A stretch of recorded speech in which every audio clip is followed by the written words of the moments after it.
പ്രധാനമായിട്ട് ആളുകൾക്ക് ഡൗട്ട് വരുന്നത് മരുന്നുകളുടെ സൈഡ് എഫക്റ്റിനെ കുറിച്ചാണ് ഡൗട്ട്. അപ്പോൾ ഏറ്റവും കൂടുതൽ ചോദിക്കുന്നതെന്ന് പറഞ്ഞാൽ ലൈഫ് സേവിംഗ് ആയിട്ടുള്ള ഒരു മരുന്നാണ് കൊളസ്ട്രോളിൻ്റെ മരുന്ന്, സ്റ്റാറ്റിൻസ് എന്ന് പറയുന്ന മരുന്നാണ്. അറ്റോവാസ്റ്റാറ്റിൻ, റോസ്വാസ്റ്റാറ്റിൻ കുറേ പേർക്ക് അറിയാവുന്ന കാര്യങ്ങളാണ്.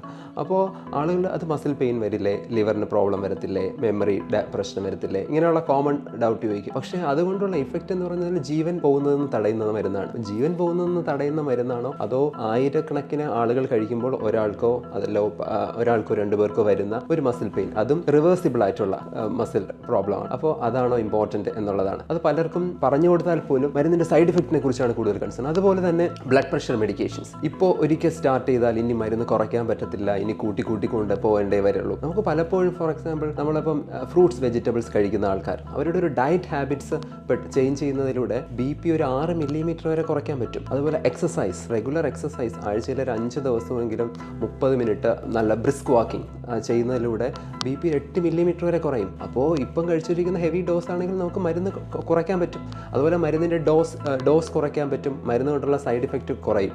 ചില ആളുകൾക്ക് ആ മരുന്ന് നിർത്താൻ പറ്റുന്ന ആൾക്കാർ വരെ ഉണ്ട്, മെയിൻറ്റെയിൻ ചെയ്യാൻ പറ്റുന്ന ആൾക്കാരുണ്ട്.